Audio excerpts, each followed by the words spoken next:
Tā.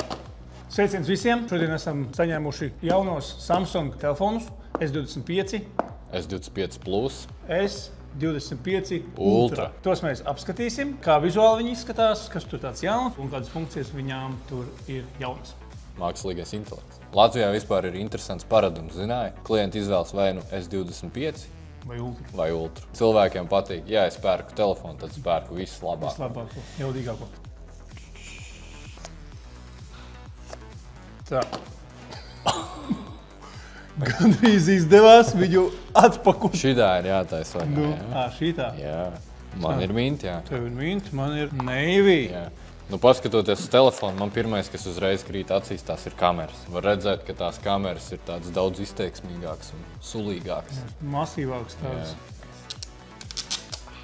Jā, runājot par izskatu vizuālajām izmaiņām, tad stūrīši palikuši apaļīgāki. Tāds patīkamāks uzreiz rokās, jā. Ir tā premium sajūta tiešām ļoti liela. Pogu izvietojums, laikam, tāds pats, kā iepriekš bija. Tikai divas pogas, nevar saspaidīties nekas liekas. Ir skaļuma poga un ieslēgšanas, tā Bixby poga, kas arī aktivizē mākslīgo intelektu. Ekrāns ir daudz plašāks. Telefons nav lielāks, bet ekrāns ir lielāks. Labi, laiks vērt vaļā arī Ultru. Galveno.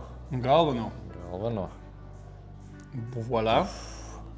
Nu, tad tās kameras ir vēl sulīgākas. Un kas tā pa krāsu ir? Titanium Black. Titanium Black. Titāna melnā krāsa.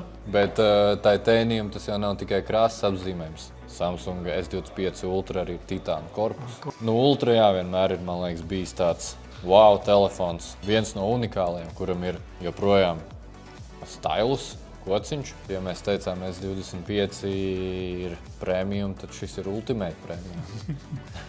Ultra premium, jā. Jā. Šajā video mēs apskatījām krāsu, dizainu izskatu, bet nākamais, otrais video būs par to, kas lācītim vēderā.